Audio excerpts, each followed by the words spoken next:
Bueno, entonces, damos la bienvenida a la sesión de hoy, 28 de octubre del 2024, a las personas que se encuentran en la sala: Luisa Moreno, Tatiana Ramírez, Vivian, María Rollave, Yamilet Medina, Valeria Lemos y Carlos Medrano. Bueno, entonces, ¿cómo se encuentran hoy?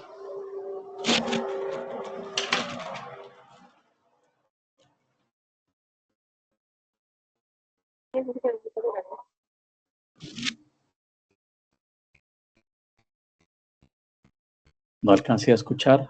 ¿Alguien contestó el saludo hoy? Hola, buenas tardes, profe. Bueno, buenas tardes, ¿cómo están? Buenas noches, profe. Gracias. Bueno, buenas noches. Bueno, entonces en la sesión anterior, del 22 viernes, pues se conectaron 3 personas para dudas e inquietudes. Entonces me imagino que los demás no tienen dudas al respecto de las actividades que hay que hacer.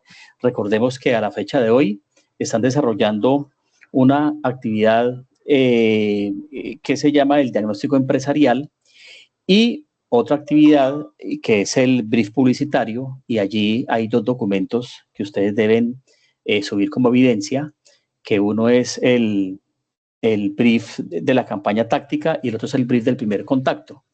Entonces, mientras desarrollan esas actividades, pues continuamos aquí con el trabajo de hoy. Bueno, hoy, no sé, creo que en este momento no tenemos acceso todavía a Sayuna, porque está corriendo una actualización. Entonces, ahí en Sayuna, en el documento que se llama brief publicitario, cuando ustedes lo abran, van a encontrar un segundo documento que se llama segmentación de mercados. Entonces, pues es un documento muy sencillo que habla acerca de lo que es segmentación. Entonces, yo les voy a complementar esa información con la segmentación que se hace desde el punto de vista publicitario. Entonces, voy a iniciar de una vez, voy a compartir aquí pantalla para que por favor me confirmen si la pueden ver.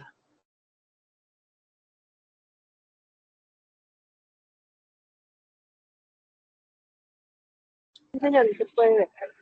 Listo, entonces vamos a hablar un poquito de algunas generalidades. Ya habíamos hablado en sesiones pasadas de generalidades de mercado y de segmento. Entonces hoy vamos a retomar ese tema y complementar con microsegmentación. Entonces, bueno, decíamos en sesiones pasadas que el mercado es el conjunto de todos los compradores reales y potenciales de un producto o servicio. Desde el punto de vista de la publicidad, pues lógico que la publicidad está enfocada a esos consumidores o compradores reales, que son los que ya están cautivos por la marca, ¿sí? Pero también nos enfocamos mucho en el mercado potencial. El mercado potencial es el que puede ser nuestro mercado. Entonces, en ese caso, pues el mensaje publicitario también está enfocado a atraer nuevos consumidores, y generalmente cuando son nuevos consumidores, pues ya estamos hablando, por ejemplo, de hablar acerca de las características del producto o de los beneficios del producto, ¿sí? Entonces, digamos que las empresas hoy en día hacen un trabajo constante en lo que es la atracción de nuevos consumidores, es decir, explotando el mercado potencial con el fin de tener un mayor crecimiento en ventas, ¿no?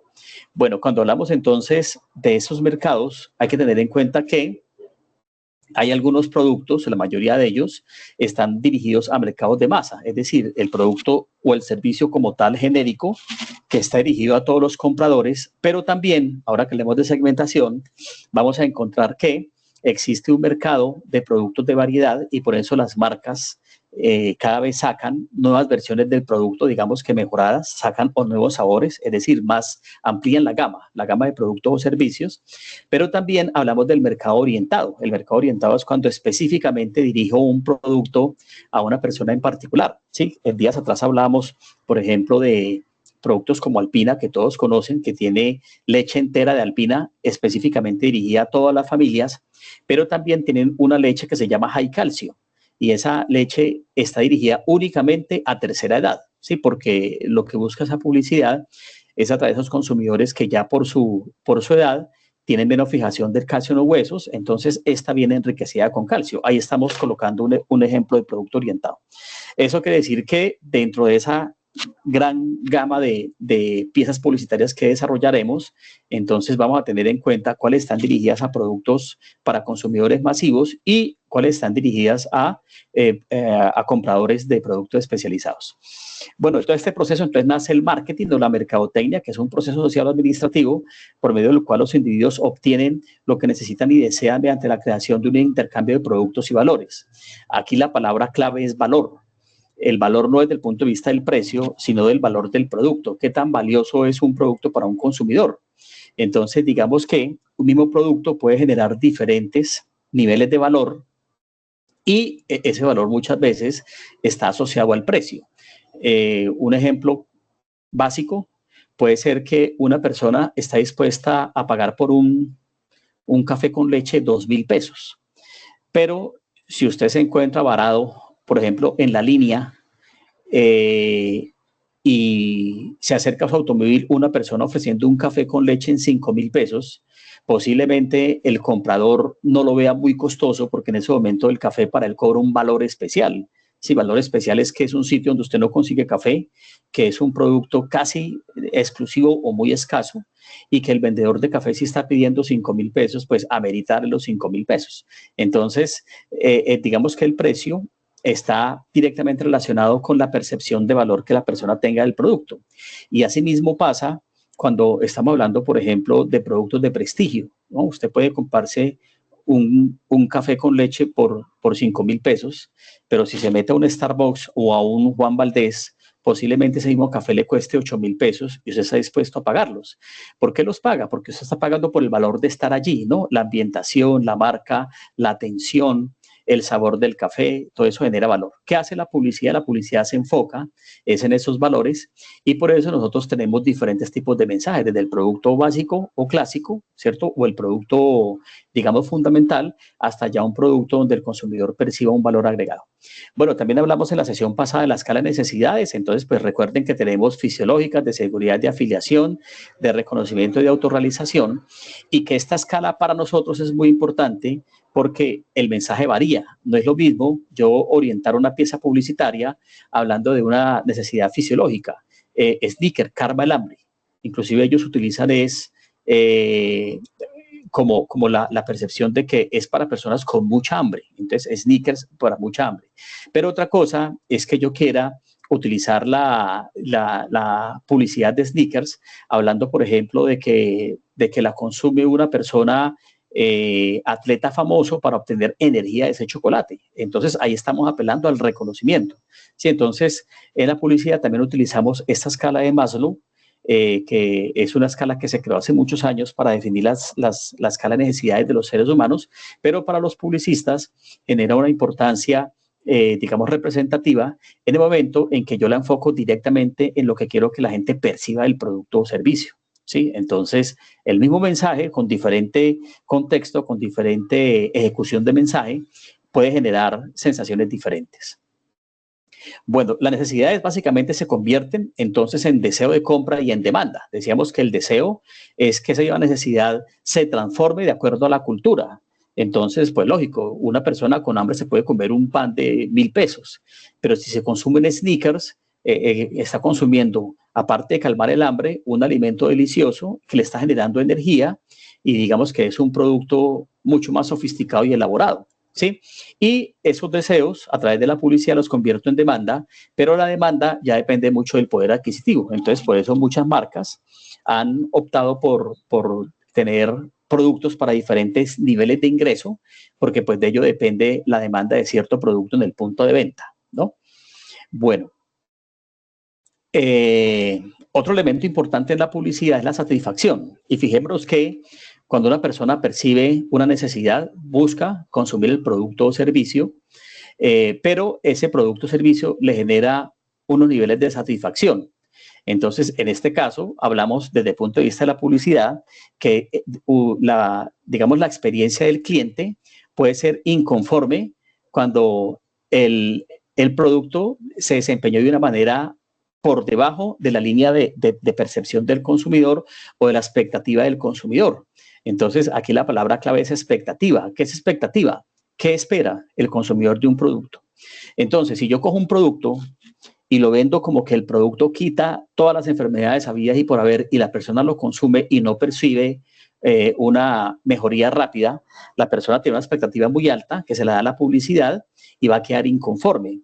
¿Qué hacen últimamente los publicistas? Pues buscan la manera de no incrementar la expectativa, hacer que a través de la publicidad el cliente no espere demasiado de mi producto.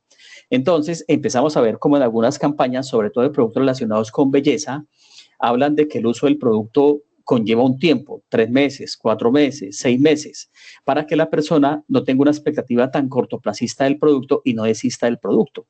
Allí lo que tiene que hacer la publicidad es precisamente bajarle un poquito la expectativa en tiempo, en este caso, si su recuperación no va a ser tan rápida o los efectos no van a ser tan rápidos, le vendo menos la expectativa, se la bajo un poquito y con eso consigo que la persona cuando termine de usar el producto pues se sienta o sienta que el mensaje estaba acorde con lo que el producto hizo por él.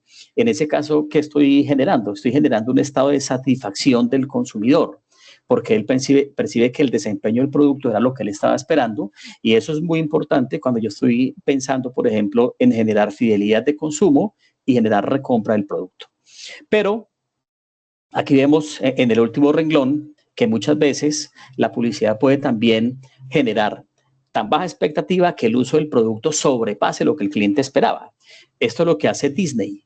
Disney es un parque de diversiones, una marca que se encuentra en muchas ciudades grandes alrededor de todo el mundo, pero que básicamente lo que Disney hace es generar experiencias inolvidables.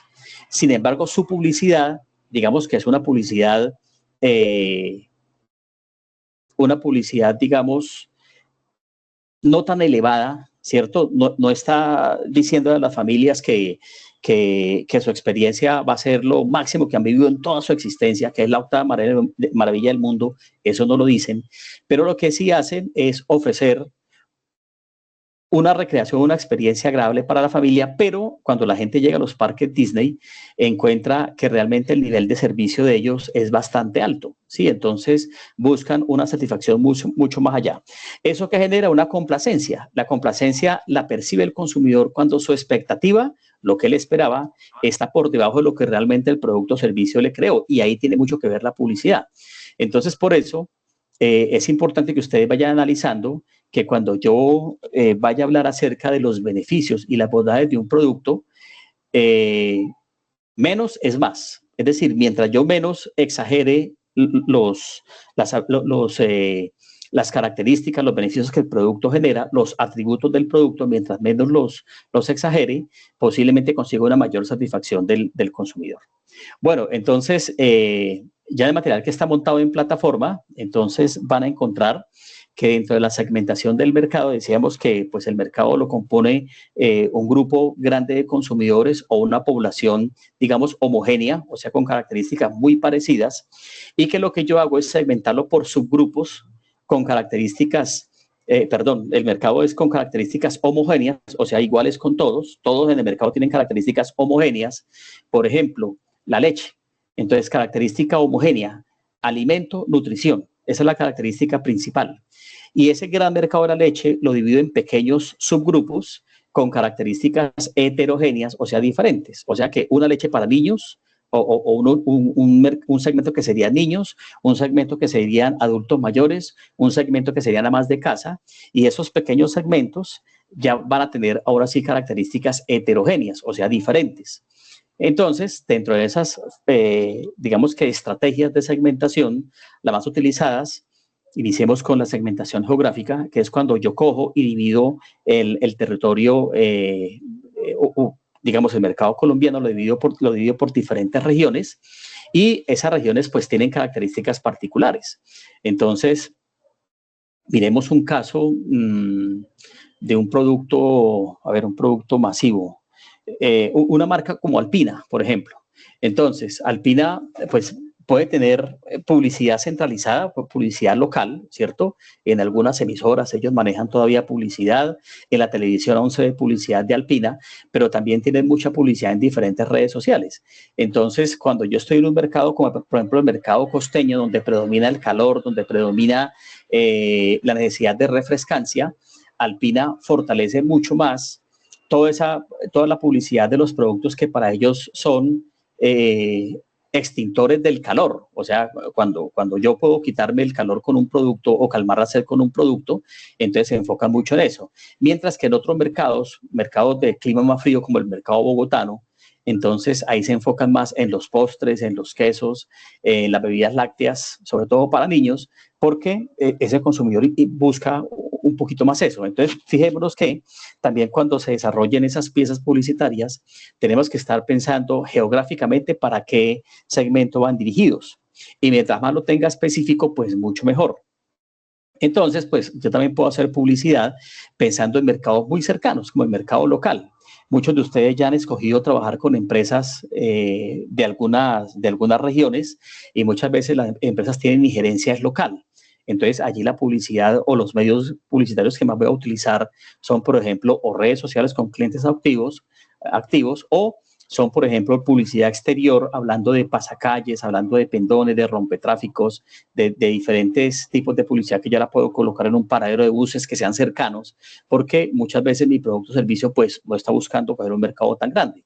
Entonces, desde el punto de vista de la segmentación geográfica, la publicidad tiene mucho que ver en cuanto a la identificación de ese mercado objetivo para poder crear mensajes que le lleguen oportunamente a esos digamos, a esos consumidores o a ese mercado potencial al cual queremos llegar.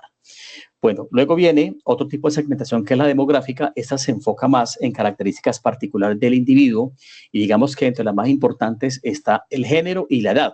Cuando hablamos de esto en la sesión pasada, les comentaba de que pues muchas marcas, por ejemplo de ropa, años atrás enfocaban sus prendas o en el mercado masculino, en el mercado femenino, pero hoy en día digamos que los mercados han cambiado mucho y ya encontramos un segmento LGBTI que es muy importante para la moda. Entonces muchas marcas ya han utilizado diferentes tipos de género y no solamente el género femenino masculino, sino otros tipos de géneros donde las prendas de ellos tienen ciertas diferencias particulares. Entonces por eso es importante que también depende del producto lógico y si tiene ese tipo de mercado, pues se puede dirigir específicamente a ellos. Otra variable importante dentro de la demografía está entonces la edad, los rangos de edad, pues porque no es lo mismo venderle un producto a un infante que a un adolescente o a un adulto o a un adulto mayor. Entonces el mismo producto lo puedo enfocar en diferentes segmentos. Y lógico, el mensaje es el que va a cambiar. Muchas veces ni siquiera el producto tiene grandes cambios, pero sí los puede tener, por ejemplo, el mensaje en sí. Sí, entonces ahí tenemos que analizar la edad de las personas a las cuales va a hacer llegar el mensaje comunicacional. Es muy importante porque el mensaje puede cambiar y tener efectos muy diferentes, ¿no? Y dentro de esa edad, pues ustedes también van a encontrar que en la demografía se analiza el tamaño de familia, pues porque no es lo mismo una persona soltera a una persona casada sin hijos, que se llama un nido vacío, o una persona casada con hijos, que se conoce como nido lleno, o una persona ya en vías de jubilación o también divorciada, que puede ser un nido adulto mayor y, por ejemplo, un nido vacío mayor o adulto mayor. Entonces, en este caso también los hábitos de consumo de las familias cambian y allí el mensaje publicitario tiene que estar específicamente dirigido. ¿Qué quiere decir esto? Que digamos que lo más importante en la publicidad y en la comunicación comercial no es tanto hacer publicidad masiva. Afortunadamente, digamos que la proliferación de las redes sociales nos ayuda mucho porque permite que las empresas hagan varios mensajes a un bajo costo, por ejemplo, en sus redes sociales, hablemos de Instagram, de su canal de YouTube o de su website. Entonces, ellos pueden hacer diferentes mensajes específicos, pero ya pueden segmentar el mercado al cual van dirigidos. Y otro elemento importante en la segmentación demográfica es el ingreso. Entonces, pues el ingreso, porque muchos de los productos o muchas empresas manejan diferentes productos con niveles de precio variados de acuerdo al cliente al que se ha dirigido, y eso pues también está muy relacionado, digamos, con el nivel de calidad que yo le imprimo al producto o al servicio. No es lo mismo un restaurante de comida a la carta de 30,000 pesos el plato a un restaurante a la carta de 120,000 pesos el plato. Hay unas diferencias grandes en cuanto a todo lo que es el merchandising, la presentación del piso del establecimiento, es decir, la calidad de los productos que se vendan allí, y entonces ahí también yo debo tener definido a qué tipo de ingreso está dirigido. Y en la publicidad se maneja más que todo o ingreso alto, medio o bajo. ¿sí? Entonces son como los ingresos a los cuales se maneja. Otro elemento importante es la ocupación. Anteriormente se hablaba de profesión, hoy en día ya no, porque pues lo que le importa realmente a la publicidad es lo que su cliente potencial está haciendo. Entonces, digamos que no es lo mismo dirigir un mensaje a una persona que tiene un trabajo de oficina a un mensaje a una persona que tiene un trabajo en la calle o que, por ejemplo, es un representante externo de una empresa, ¿sí? Entonces, en este caso, los mensajes también son muy específicos y se consiguen ciertos nichos por ocupación que son amantes de los productos o seguidores de los productos y servicios a través de los mensajes publicitarios, ¿no? Bueno, hay otras variables como religión, raza, nacionalidad, creencias que son un poquito más complejas, pero que sí pueden servir siempre y cuando yo perciba que dentro de mi producto se puede hacer cierta diferencia en eso. Por ejemplo, digamos que en el campo de la moda, una empresa que sea muy fuerte en el tema de faldas, por ejemplo, ¿sí? Tendría un nicho de mercado muy bueno en aquellas regiones donde, digamos que por costumbre o por creencia, las mujeres no usan pantalón, sino solamente faldas. Entonces, digamos que son mercados que si la empresa los identifica bien y les puede llegar a través de las redes sociales con mensajes específicos, entonces seguramente van a tener mayores seguidores dentro de ese tipo de mercado, ¿cierto? Eso sin importar, aquí hay que definir muy bien que no tiene nada que ver, la creencia religiosa del dueño de la empresa, no. Estamos hablando de los grupos de interés míos en cuanto a religión. Eso sí, el producto o servicio me lo permite o se ajustaría. Por ejemplo, el caso de las faldas, para esas religiones donde las mujeres no usan falda, entonces son mercados que las empresas fácilmente pueden explotar y pueden tener un índice de éxito mayor que otras que hacen solamente publicidad masiva.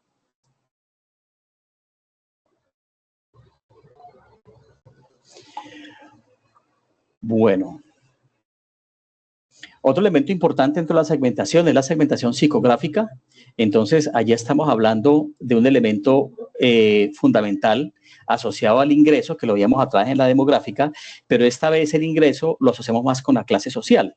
Entonces, una cosa es un nivel de ingreso alto y otra cosa es una clase social alta, ¿no? Digamos que, no sé, como experiencias empresariales, alguna vez ustedes escucharon en la época de este capo de la mafia, Pablo Escobar, él coleccionaba vehículos. Alguna vez él quiso un Ferrari y estuvo en Italia, quiso comprarse un Ferrari y pues Ferrari, él no sabía que los Ferrari se hacen bajo orden de pedido. No hay una concesionaria de Ferrari, pues a menos que sean usados, pero nuevos los hacen a la medida. La empresa pues decidió no hacerle un Ferrari porque pues no encontraron o tal vez sí encontraron información que no era muy positiva para que él tuviera un Ferrari nuevo. Entonces digamos que ese fue digamos una decepción que en algún momento él pudo haber tenido por no comprarse un Ferrari nuevo. Alguna vez sí tuvo uno en el mercado del usado, pero eso quiere decir que las empresas muchas veces identifican su mercado y utilizan, por ejemplo, estrategias como mercado de escreme. El mercado de escreme es ese, que yo llego a un punto específico de la población, y ustedes han escuchado muchas marcas como Lamborghini y otras que son muy exclusivas y solamente cierto grupo de personas las pueden comprar, ¿sí? Mientras que otras, pues, se enfocan mucho más que todo como en la educación de sus clientes, y por eso en algunas marcas que son muy fuertes, por ejemplo, en la visita médica, un visitador médico por lo general es una persona o médico o con mucho conocimiento en medicina, pero con mucho conocimiento en mercadeo, porque él, al ser visitador médico, pues sus clientes van a ser médicos, no van a ser los consumidores finales. Entonces, ellos están también en un nivel, digamos, sobre todo de educación mucho más alto para poder llegar a ese tipo de segmento. Entonces, eso depende del producto que yo esté utilizando. Otras marcas, otras empresas se enfocan mucho en el estilo de vida de las personas.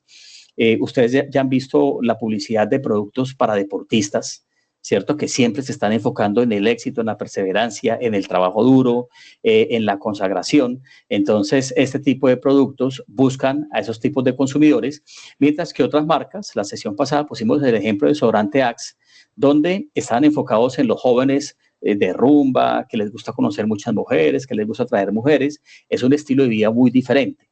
Entonces, ese estilo de vida, digamos que es fundamental cuando yo seleccione mi estilo de ejecución. Más adelante vamos a hablar de la creación del mensaje y el estilo de ejecución del mensaje, y allí juega mucho estos elementos de la segmentación.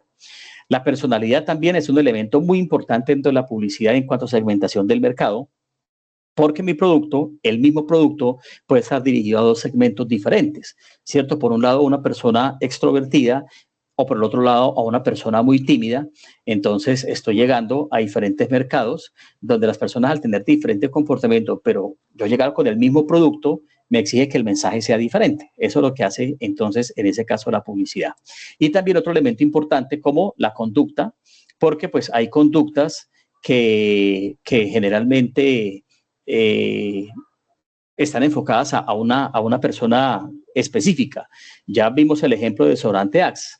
Ahora no sé si recuerden el mensaje de Old Spice. ¿Sí recuerdan? Desodorante Old Spice. ¿Quién hace la publicidad de Old Spice?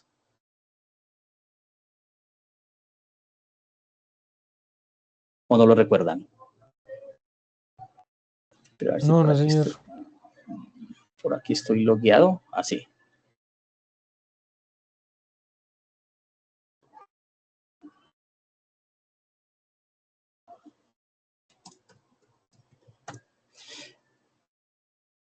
Bueno, Old Spice es una marca muy antigua. Hace muchos años era de Chulton. Bueno, pero luego, ¿sí están viendo? Aquí estamos viendo un poquito la evolución de Old Spice. Anteriormente era, bueno, estaba el hombre en playa o estaba el hombre trabajando, pero últimamente, a ver si aquí me puedo adelantar un poquito.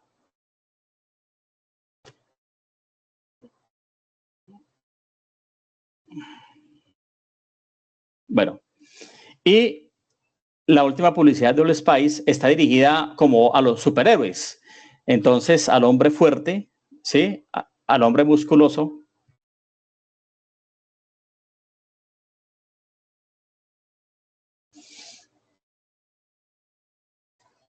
Ese hombre fuerte y musculoso es el que ahorita, digamos que está llevando la campaña de Spice. Entonces se enfocaron en el hombre rudo, muy diferente a lo que está haciendo Desodorante Axe. Con ese segmento, ellos se enfocan en un hombre, digamos, rudo y agresivo, luego lo convierten en superhéroe y utilizan como eslogan Old Spice para hombres, ¿sí? Haciendo referencia como al macho alfa. Entonces aquí están buscando una conducta específica en el consumidor del desodorante y de la línea de Old Spice.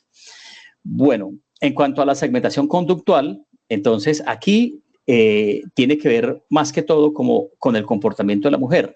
Vamos a ver un ejercicio de microsegmentación ahorita, pero antes, pues contarles que Galletas Noel tiene 16 segmentos diferentes para la mujer consumidora de galletas Tosh.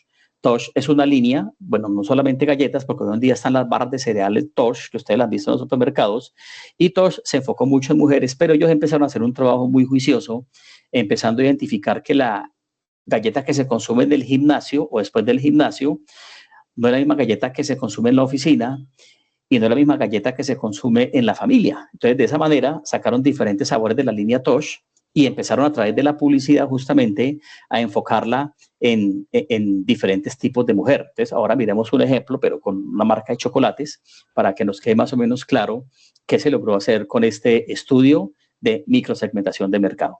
Bueno, y tenemos la segmentación, pero por ocasión de uso. Esta no se refiere tanto al consumidor, sino que se refiere más es a qué hora del día o cuándo las personas utilizan mi producto. ¿Esto para qué nos sirve en la publicidad? Pues sencillamente para mirar la frecuencia publicitaria. La frecuencia quiere decir con qué intensidad se van a emitir los mensajes, así sean por redes sociales, pero también en qué temporada del año o en qué hora del día. Entonces, allí es importante que ustedes ubiquen sus productos. Si, por ejemplo, tienen algún tipo de demanda constante, constante o tienen una demanda fluctuante, o sea que cambia de acuerdo a la fecha, de acuerdo a la temporada del año o de acuerdo a la hora del día. Aquí tenemos algunos ejemplos. Jugo de naranja, como se consume en las mañanas, generalmente la publicidad se hace en las noches, cuando la gente planea la compra del jugo. Los productos de bronceador asociados siempre a las vacaciones, el champú antipiojos siempre se asocia a la temporada escolar, productos navideños como algunos vinos, ¿sí? Algunas bebidas alcohólicas, la natilla, los buñuelos, y estos productos como flores, chocolates y caramelos se enfocan más en fechas especiales como mes de la madre, amor y amistad. Entonces es allí donde se intensifica mucho más el mensaje publicitario, ¿sí? Bueno, entonces, ¿cómo hacen las empresas para definir entonces esas estrategias de segmentación?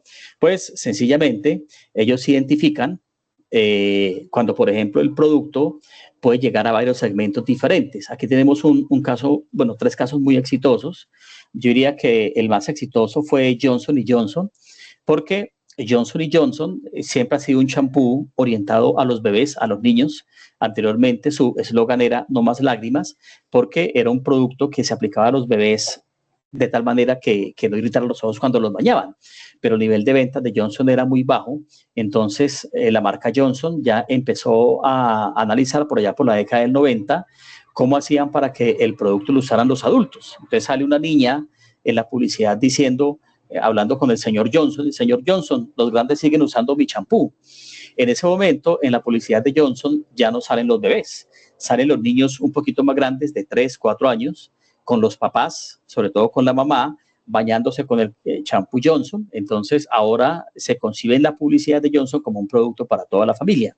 Un caso parecido le sucedió a Ponimalta, una bebida de Bavaria, cuando antes del más o menos 1998 se vendía como bebida de campeones. Inclusive la última publicidad de Ponimalta la alcanzó a hacer Juan Pablo Montoya y Chechi Baena, que era una patinadora, y ellos cuando ganaban una competencia empuñaron una Ponimalta. ¿Qué pasa hacia el 98? Proliferan las marcas, los productos que no solamente refrescan, sino que reponen sales y electrolitos, como Gatorade, como Powerade, sí, que ustedes ya los conocen. En ese momento, esos productos son los que se ganan la competencia para el mercado de deportistas. Entonces, Ponimalta ve cómo sus ventas empiezan a bajar. Ya Ponimalta no puede ser bebida de deportistas, porque el deportista utilizaba era hidratación, no un producto para calmar el hambre, pero Ponimalta, pues muy acertadamente lo convierte en acompaña tus comidas. Entonces, en su publicidad empieza a aparecer publicidad de personas comunes y corrientes, por ejemplo, estudiantes, maestros de obra. Miremos a ver si por acá hay alguno de estos. No, busquémoslo por publicidad. Entonces, aparecen personas del común. Bueno, esta es la época de la Pony Fútbol, ¿no? Que esa aún existe. Pero, a ver si encuentro por aquí alguno de estos.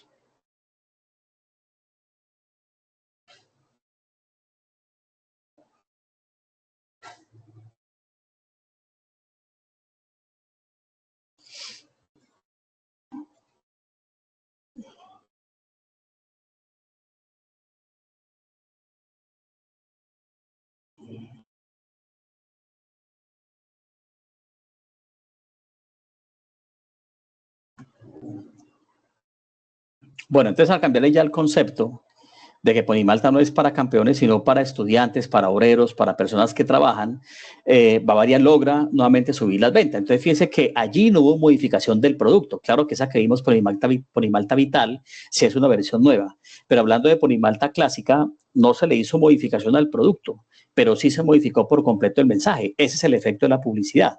La publicidad es la que decide hacia quién va dirigido o anuncia hacia quién va dirigido el producto, y es la que logra pues que los consumidores puedan cambiar de un momento a otro de gustos frente a los productos, ¿no? Y un tercer caso exitoso de segmentos múltiples es cuando Gillette Sensor, que bueno, la marca Sensor siempre fue muy fuerte en hombres, lanza su línea For Women con una máquina un poquito más ancha. Aquí sí hubo modificación del producto, pero la publicidad también cambió por completo, porque entonces le decía a la mujer que utilizara no solamente, bueno, que las cremas depilatorias podían tener efectos secundarios, que es mucho mejor utilizar una máquina de afeitar. Entonces, de esa forma, lograron meterse también en el mercado de mujeres, porque pues Gillette era fuerte en el tema de hombres, ¿sí? Bueno, entonces, ¿cuáles son los pasos que se deben tener en cuenta para segmentar un mercado que deben ser aplicados por las empresas? Ojo, porque es muy posible que las empresas que ustedes están orientando o con las que van a trabajar, pues no lo tengan muy claro, pero entonces ustedes ahí ya tienen el conocimiento para que les indiquen cómo poder segmentar de una manera específica el mercado, y eso les permite también, de determinada manera, crear nuevos productos, llegar a nuevos mercados y hacer, digamos, desarrollo de productos nuevos para mercados existentes, y que eso genere, digamos, un mayor crecimiento en ventas y sobre todo el crecimiento del mercado propio de la empresa o mercado cautivo. Entonces, primero, la empresa identifica las variables que quiere segmentar. Entonces, aquí yo analizo, bueno, yo tengo productos segmentados geográficamente o no. ¿Cómo los puedo segmentar? Por clima, por ubicación, por canal de distribución. Entonces, empezamos a buscar diferentes alternativas. Luego defino los posibles segmentos a los cuales yo puedo llegar. Por ejemplo, aquí en la primera parte, acabo de descubrir que no tengo un producto para niños. Ustedes han visto que uno de los productos más exitosos de McDonald's es la cajita feliz. Pero muchas veces cuando uno va a los restaurantes no encuentra un producto específico para niños. Entonces, si yo encuentro que en mi empresa o mi marca puede tener un producto para niños, entonces allí es donde empiezo a descubrir un nuevo segmento, y ese nuevo segmento me permite entonces hacer variaciones importantes, ¿no? Entonces aquí defino en el segundo paso a cuáles segmentos voy a llegar.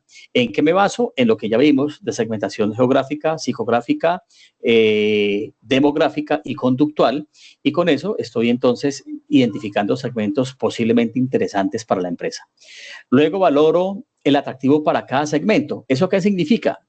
Que el segmento sea grande, o sea, que yo pueda llegar al segmento. Entonces, por ejemplo, si yo estoy buscando un producto para niños o para adolescentes, entonces necesito conocer en Bogotá cuántos adolescentes hay en un rango de edad. ¿Dónde lo busco? Pues me voy a la página del DANE. Sí, entonces en el DANE busco población por rango de edades, ¿sí? Por ejemplo, Bogotá. Entonces allí calculo más o menos el tamaño del mercado. Entonces, de acuerdo al tamaño de ese mercado, lo puedo hacer muy atractivo o no, ¿sí? Si yo quiero segmentar el producto, por ejemplo, para una condición especial, por ejemplo, enfoquémoslos en la población LGBTI. Entonces, yo tenía segmento masculino y femenino, quiero ingresar al LGBTI, ¿dónde busco las cifras? Ahí ya es un poquito más difícil, porque en el DANE me salen solamente hombres o mujeres. En los censos no se tienen en cuenta esas otras variables del sexo, ¿sí? Aunque ya ustedes vieron que en este último mes la Corte avaló que los colombianos se puedan cambiar en su documento de identidad el género. Eso nos va a llevar a que en el próximo censo el DANE se vea obligado a colocar los sexos adicionales, ¿sí? Entonces, digamos que eso va a mejorar un poquito el proceso desde el punto de vista del mercadeo. Pero en este momento, si yo quiero identificar el mercado LGBTI en Bogotá, el mercado de cuántos zurdos hay en Bogotá, son cifras muy difíciles de encontrar. Sí se pueden encontrar, pero hay que buscarlas, y generalmente esa información se debe comprar.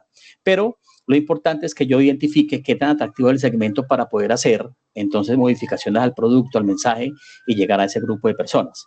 Bueno, selecciono el público objetivo, pues de acuerdo a las características de ese segmento, identifico el posicionamiento para cada segmento. Entonces, ¿cómo lo voy a posicionar?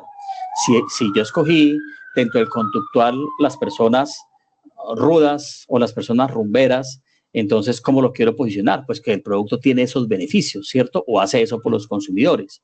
Y por último, incluyo esa caracterización, ¿cierto? O esa identificación dentro del mensaje publicitario o los mensajes que vaya a desarrollar. Entonces, aquí ya estoy comunicando los posicionamientos a los cuales voy a dirigir. Entonces, digamos que no es un proceso difícil.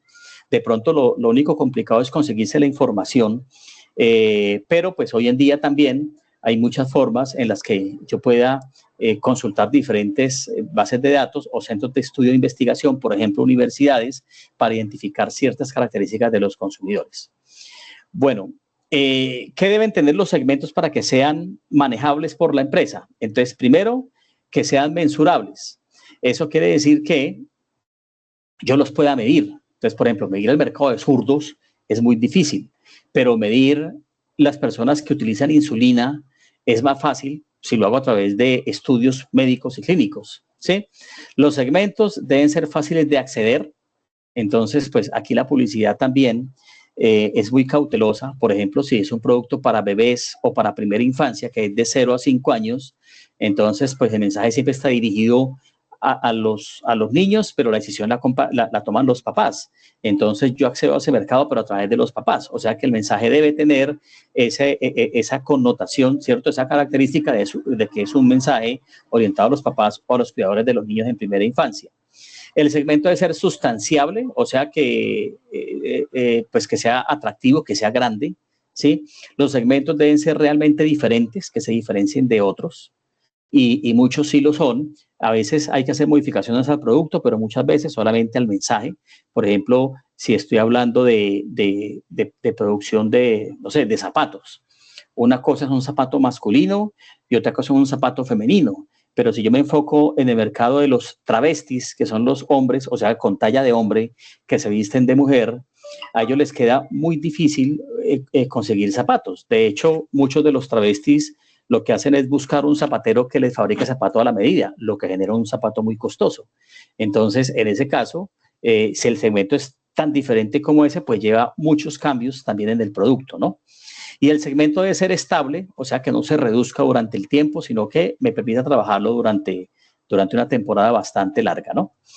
Bueno, requisitos exigidos a las empresas. ¿Qué debe hacer una empresa si quiere segmentar? Bueno, tener una condición de capacidad. ¿Qué le da la capacidad a la empresa? Pues el conocimiento. Entonces, de ahí, importante que la empresa, si no cuenta con una persona experta en marketing, por lo menos lo contrate, ¿cierto? Para ese tipo de asesoría en el caso en que lo requiera. También requiere capital para invertir y obtener nuevos productos, y también de estar preparado para defenderse de los grandes competidores. Entonces, pues ahí implica no solamente el dinero, sino también tener la habilidad para desarrollar estrategias realmente creativas e impactantes, ¿no? Bueno, este cuadrito nos está indicando que las empresas, digamos que las más grandes, ya no llegan a un solo mercado con un producto genérico, como por ejemplo Coca-Cola clásica, sino que la empresa ya tiene un completo mix en el mercado, o sea que tiene estrategias de productos diferenciadoras para crear productos como Coca-Cola Cero, como Coca-Cola Vainilla, como otras versiones de Coca-Cola diferentes, pero también dentro de ese marketing mix no está solamente el producto, sino que también está la publicidad, la comunicación, los canales de distribución. O sea que la empresa, cuando llega a muchos segmentos o múltiples segmentos, pues tiene que desarrollar estrategias que le permitan atenderlo de una manera eficiente, ¿no? Eso nos lleva a una estrategia diferenciada, que quiere decir que tengo la mezcla 1 para el segmento 1, la mezcla 2 para el segmento 2. Un ejemplo. Entonces, Coca-Cola, digamos que su Coca-Cola genérica, o la clásica, está dirigida a ese tipo de consumidores clásicos, pero tiene la Coca-Cola Cero, un producto totalmente diferente, sin azúcar, sino con otros endulzantes como stevia y otros tipos de endulzantes, dirigido a otro grupo de consumidores más pequeños, pero independiente, es decir, publicidad independiente. No es que en la publicidad sale, consígala en versión cero o consígala en clásica, no. Una cosa es publicidad de Coca-Cola clásica y otra cosa es publicidad de Coca-Cola cero. Entonces no puedo mezclar los dos segmentos en un solo mensaje, no. Tienen que ir totalmente diferenciados. A eso se refiere este cuadrito cuando habla de estrategia diferenciada, ¿sí? Bueno, y eso me lleva a una mayor cobertura del mercado. Entonces, claro, estoy llegando a múltiples segmentos con un producto específico, diferenciado para cada uno de ellos. Bueno, este cuadrito es un cuadrito muy antiguo que habla de las fuerzas competitivas de Porter. Porter es un autor norteamericano, uno de los padres del marketing, y él hablaba de que prácticamente sobre una empresa, digamos que recaen estas 5 fuerzas. O sea que la empresa permanentemente tiene que analizarlas. ¿Cuáles son las 5 fuerzas? Entonces decía, el potencial entrante.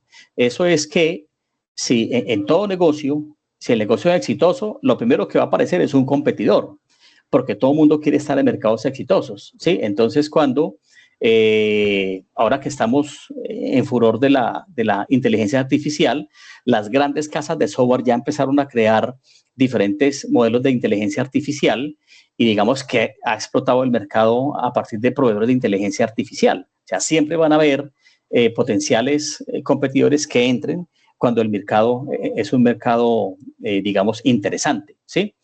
El poder negociador de los proveedores. ¿Qué quiere decir esto? Que yo soy una empresa fuerte y sólida siempre y cuando tenga suficientes proveedores.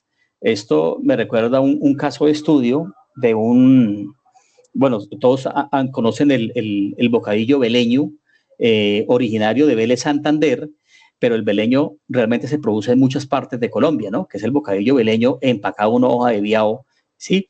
Entonces, un empresario hizo una inversión interesante en contactar clientes en cadenas de supermercados fuera de Colombia. ¿Cuál fue el problema? Bueno, tuvo 2 problemas. El primer problema es que en Colombia hay muy poco cultivo especializado de guayaba. Hay mucha guayaba silvestre, pero la guayaba silvestre siempre trae gusanos.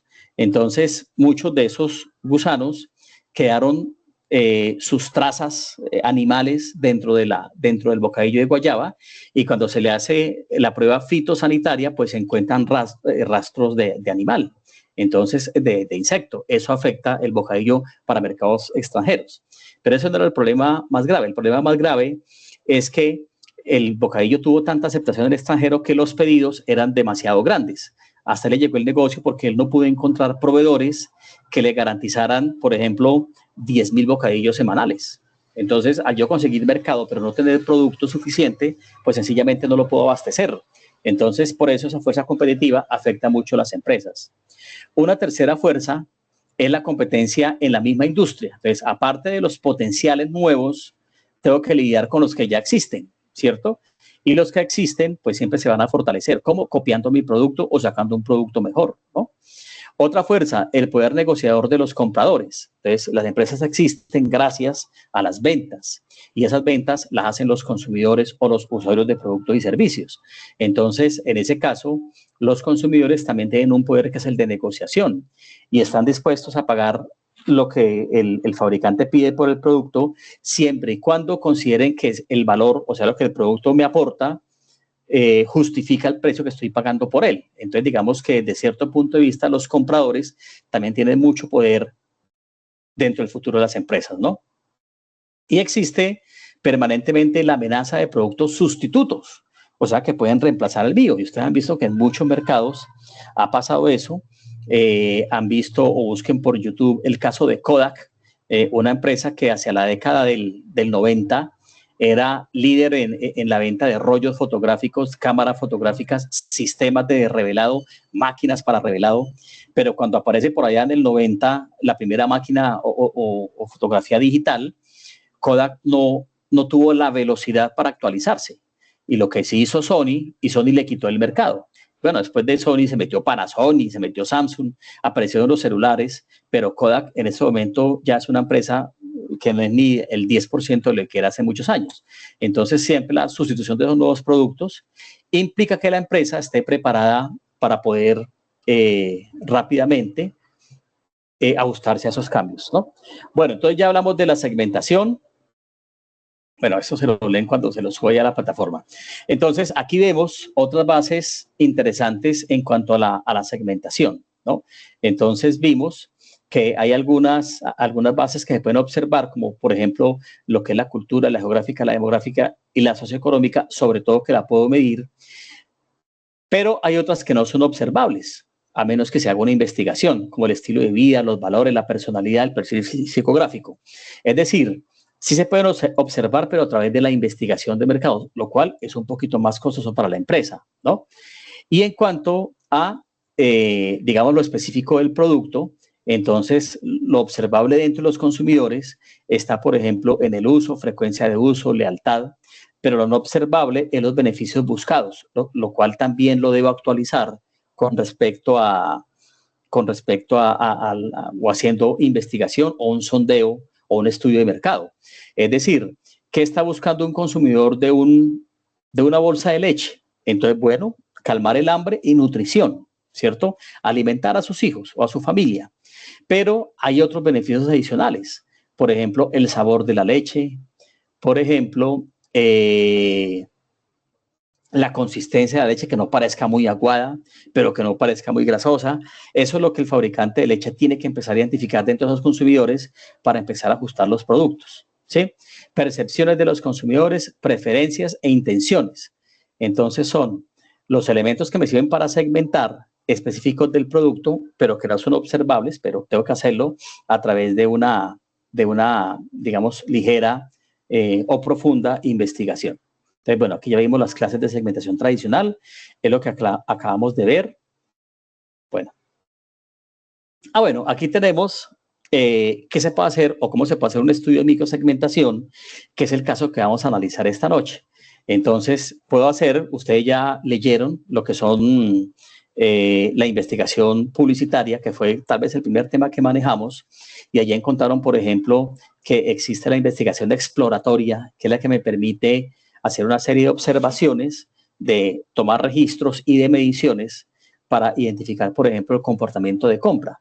Dentro de las estrategias está el focus group, que es invitar a un grupo de personas para que hablemos sobre un tema específico.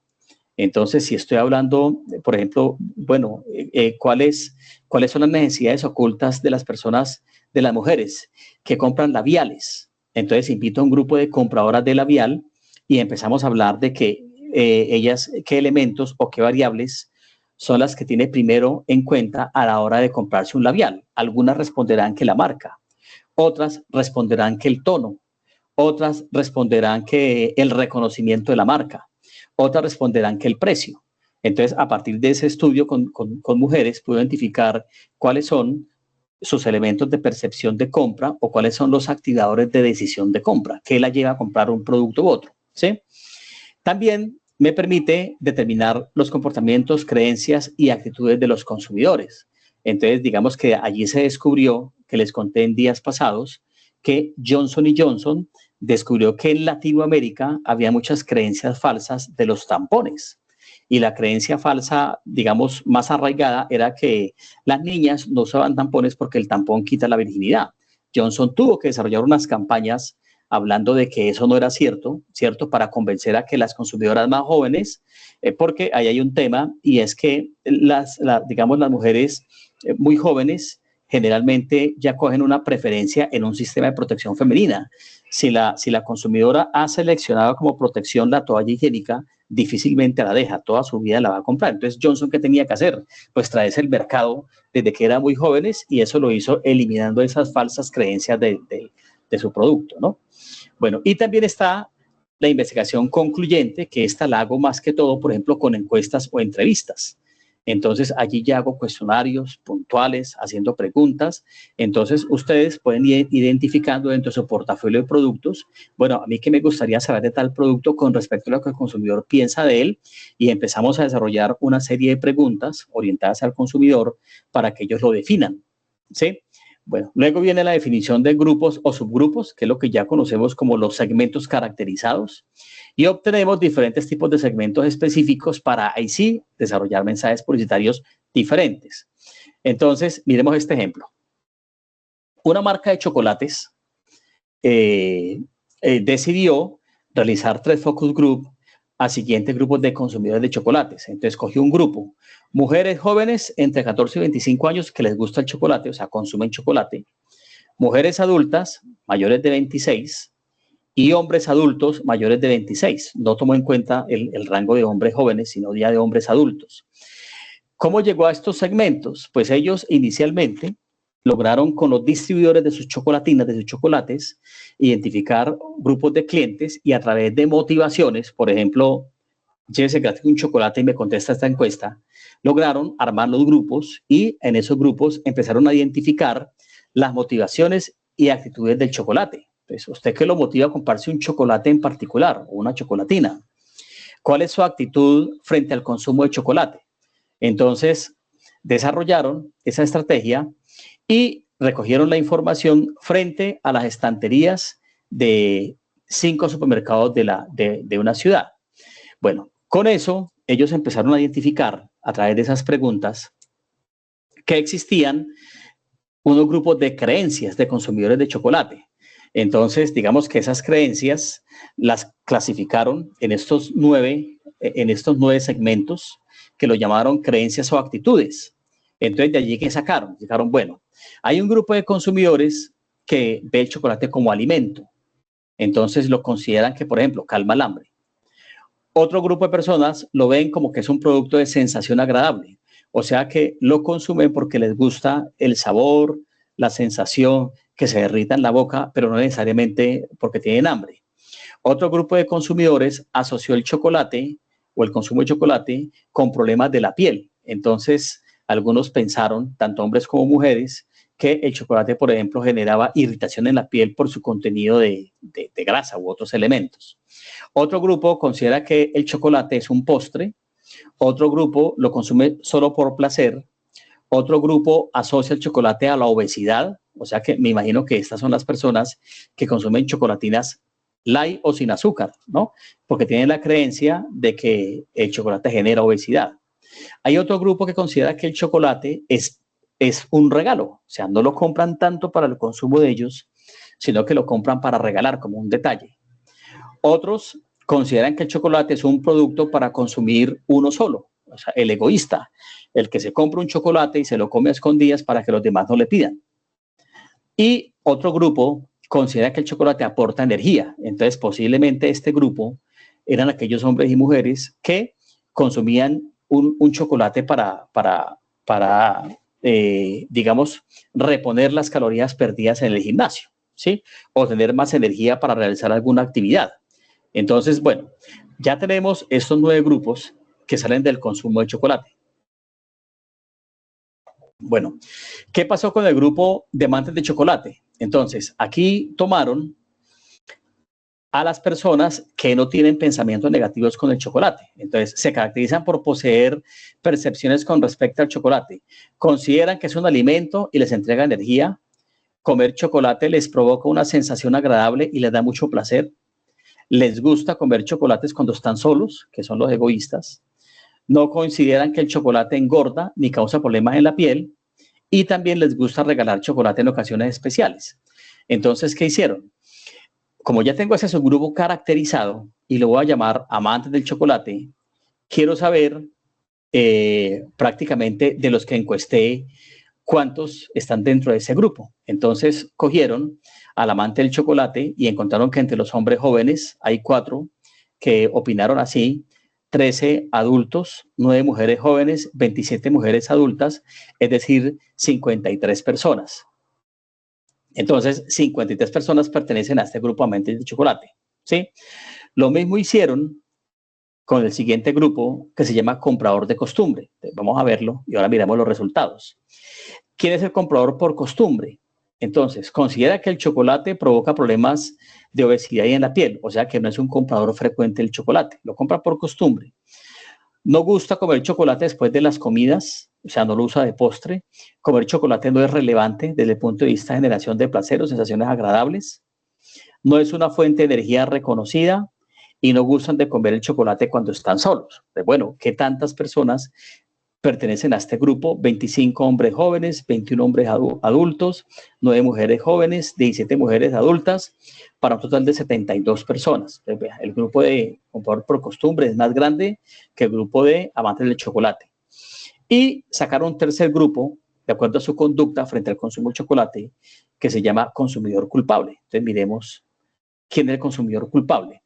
Entonces, considera débilmente que el chocolate es un alimento y les entrega energía. Comer chocolate les provoca una sensación agradable y les da mucho placer. Les gusta comer chocolate cuando están solos y consideran que el chocolate es causa de gordura y de problemas de piel. Entonces, son consumidores de chocolate, pero cuando lo consumen tienen ciertos pensamientos negativos a partir de él.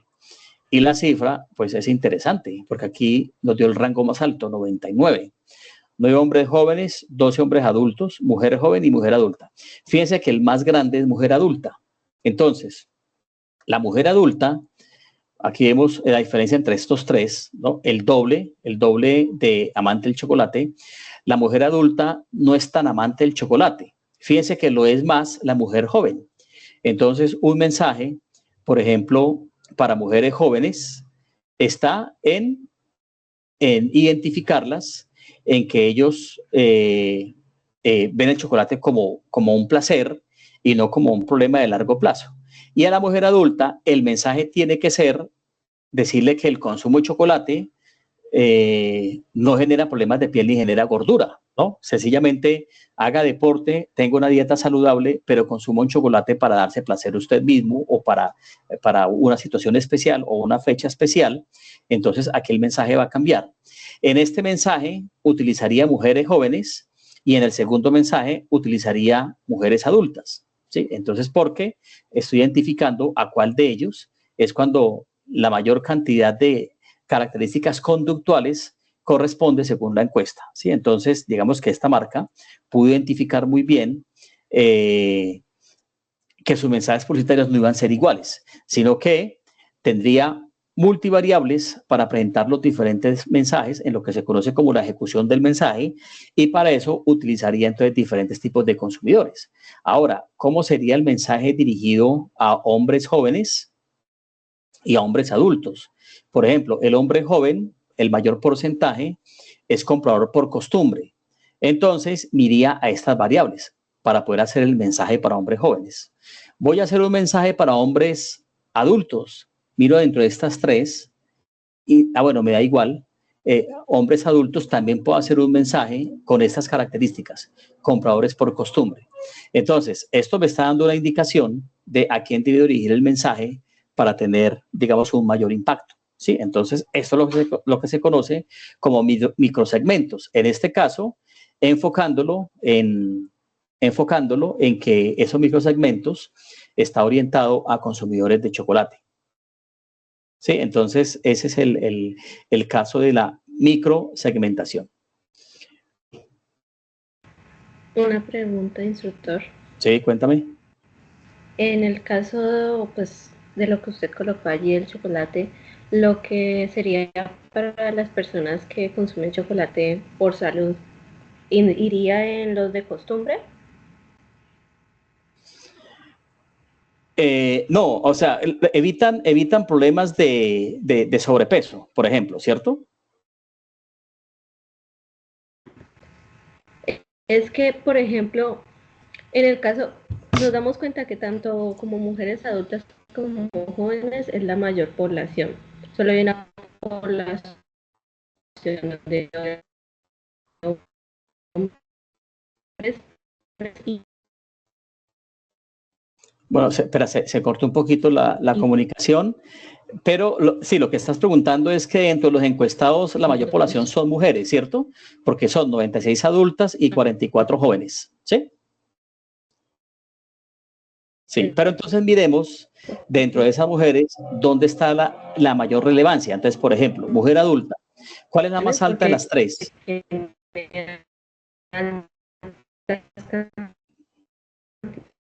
No, espera, que es que casi no te puedo escuchar. Sí, señor. Se escucha como cortado. Yo también lo escucho a usted así. ¿Así cortado? ¿Ve? ¿Será que tengo mala señal? Ya, ahorita ya mejoró. Bueno, entonces, bueno, resulta que la mujer adulta, voy a hacer una campaña para mujeres adultas. ¿De qué me sirve este cuadrito que están viendo ahí en pantalla? Que el mayor porcentaje, o sea, 52 mujeres, son consumidoras culpables. Como esta es la tendencia, entonces mi mensaje debe llevar estas características. Entonces tú me decías, bueno, es que el chocolate, digamos que no es tan saludable. Bueno, digamos que la mujer sí lo considera que no es tan saludable porque genera problemas de obesidad y de la piel, pero en el mensaje yo ¿qué voy a decirles? Les voy a decir, no, el consumo de chocolate no genera problemas de obesidad y de piel, porque tengo una línea de chocolate light o chocolate bajo en azúcar, ¿sí? Entonces, fíjate que aquí me serviría para yo aprovechar esta creencia y armar un mensaje inclinado a una versión de chocolate light que yo tengo, ¿cierto? O una versión de chocolate con menos calorías, ¿sí? Entonces, no sé si eso responde la pregunta. Sí, por un lado sí, pero en el caso de los que sí consideran el chocolate como algo saludable, pero que no lo consumen todo el tiempo, sino que, por ejemplo, las personas que les da rabia, cuando mi profesor estaba alterado que yo le iba a decir algo malo, yo le llevaba un chocoré y con eso lo Sí. suavizaba. O cuando uno tiene cólicos menstruales, eso por él ayuda a relajar los músculos.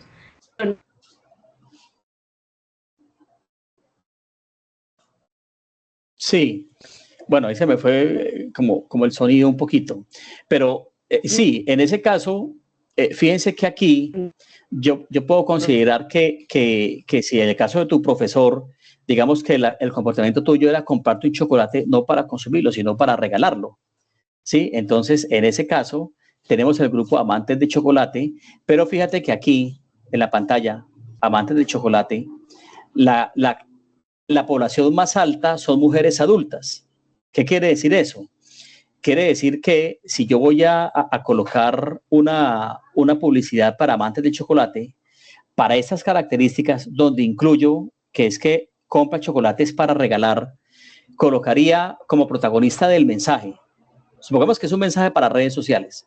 Coloco una mujer adulta y coloco un hombre adulto, ¿sí? Porque las poblaciones jóvenes tienen muy poca participación dentro de los amantes de chocolate, donde incluyo que son los que van a regalar. Entonces, digamos que este cuadrito, después de las preguntas que hicimos a los consumidores de chocolate, nos permite identificar cuál es el comportamiento ideal de acuerdo al mensaje que yo quiero dar, ¿sí? Entonces, para eso es que nos sirve esta microsegmentación. Bueno, ¿sí quedó más o menos claro? Listo. Entonces, digamos que esa es como la parte importante de que ustedes conozcan qué tan valioso es la microsegmentación para nosotros más adelante desarrollando mensajes publicitarios. Bueno, preguntas hasta acá.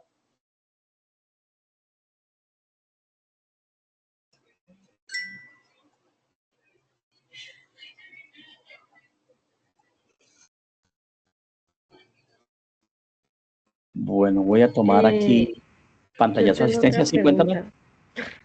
Señora.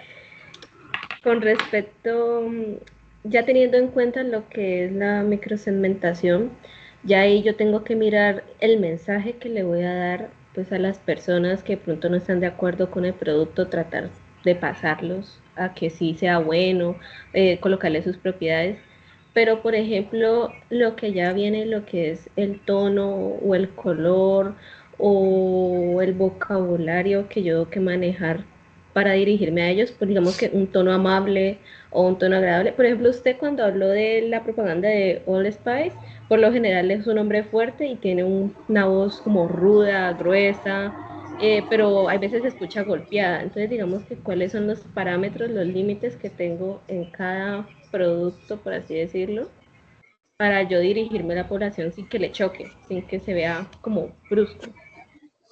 Sí, bueno, digamos que cuando estemos hablando de la creación del mensaje, ahí hay dos elementos. Uno, creación del mensaje, ¿qué quiero decir? ¿Cuál va a ser mi mensaje? Y la otra se llama estilo de ejecución. Entonces, ¿eso cómo lo voy a hacer? En el caso de las dos marcas de Unilever, que una se llama Axe, que es para el hombre joven seductor, es muy diferente a Old Spice, que es un desodorante para hombres. Entonces, el que es hombre, que le gusta el ejercicio, pero pues para no oler a sudor y para no oler mal, utiliza Spice. Y fíjense que ni siquiera son hombres jóvenes, sino digamos hombres de más de 30 años, mientras que Axe utiliza personas mucho más jóvenes, de 25, yo diría que menos de 30 años, para poder hacer el mensaje, y el mensaje es diferente. Entonces, cuando yo quiero analizar a qué microsegmento quiero dirigir el producto, es cuando empiezo a pensar cuál sería la conducta ideal de mi comprador de ese producto, ¿sí? Entonces, en ese caso, por ejemplo, alpinito miti miti, que es el alpinito que ustedes conocen de Alpina, pero este ya no era para tan bebé, sino para lonchera.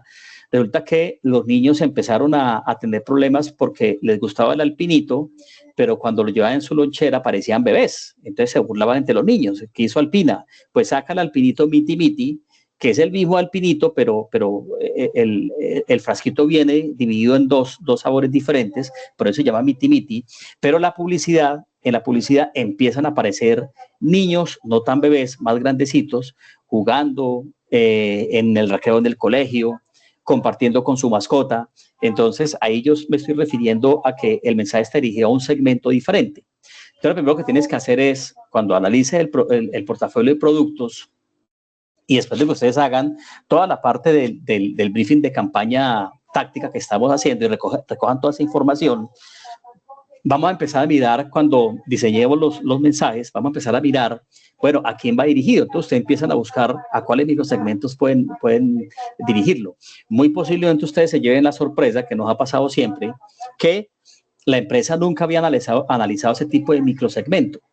¿Sí? Entonces, cuando el mensaje se hace a segmentos o microsegmentos nuevos para la empresa, los mensajes resultan siendo totalmente diferentes, y eso es lo que genera que se hagan mensajes creativos, diferenciadores, y que, digamos, que se salgan del común que la empresa está utilizando para dar a conocer sus productos o servicios, ¿cierto? Para eso es que sirve la microsegmentación. Pero para hacerlo, pues se requiere hacer una completa caracterización de los actuales consumidores. Así como esta marca de chocolates cogió a 100 consumidores, a 250 consumidores, y les empieza a hacer preguntas, entonces llegará el momento en que nosotros también empecemos a caracterizar los consumidores actuales de las empresas que ustedes están manejando, de los productos, para poder definir entonces qué mensaje vamos a crear y cuáles van a ser los estilos de ejecución. Sí, entonces eso lo definiremos cuando ya Sofía conozca un poquito más acerca de los productos que está manejando en la empresa. Gracias. Bueno, ¿alguna otra duda? Bueno, entonces ese era el tema de hoy. Ya tomé aquí el pantallazo de la asistencia. Recuerden, bueno, de pronto no sé si ustedes, ¿alguno pudo entrar a Sayuna hoy? Que está en actualización y está como cerrada. Hasta el momento no funciona, instructor. Bueno, sí, no hemos podido ingresar hoy. Entonces, usualmente los domingos se actualiza, pero pues seguro hoy no alcanzaron a terminar ayer. Entonces, la idea es que sigamos trabajando con las dos evidencias pendientes, que aunque son para finales de noviembre, pues ustedes se dieron cuenta que es mucha la información que hay que manejar, ¿no? Y pues como ustedes tienen un contacto limitado con la empresa, entonces es importante ir a través de medios remotos, con videollamada o con llamadas, a hablar con las personas de la empresa para lograr entonces identificar de alguna manera esas características particulares y poder hacer el brief de campaña. Recuerden que el primer brief que hacen es el de contacto inicial, información de la empresa, seleccionan 3 productos de la empresa y a esos 3 productos le hacemos entonces el brief de campaña táctica, que es ya específico de un producto. Y ya con eso empezamos a analizar entonces cómo vamos acercándonos al desarrollo de los mensajes.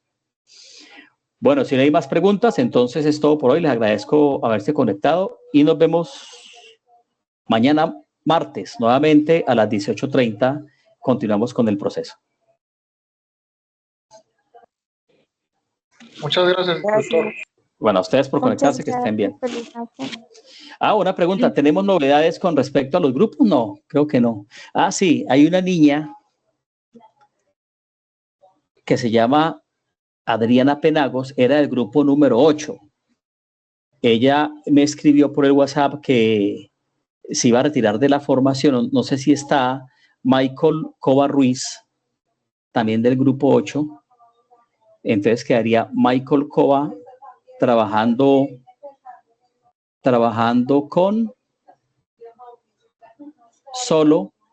con Vivian Bautista, ¿sí? Entonces, no sé si hayan personas todavía que están conectadas hoy que no tengan grupo, o creo que ya todos los que están conectados hoy. Pero las personas que mencionó sí no están ni siquiera en la reunión. No están conectados, sí. Bueno, entonces importante Ah, bueno. Si mañana no se arregla esa ayuna, voy a colocar esta grabación en el WhatsApp para que los que no vinieron la puedan ver, ¿sí? Y después cuando se arregle esa ayuna, pues la subimos a la plataforma para que los que no están conectados puedan seguir viendo las grabaciones. Bueno, entonces les deseo una buena noche, nos vemos mañana nuevamente. Gracias por su atención.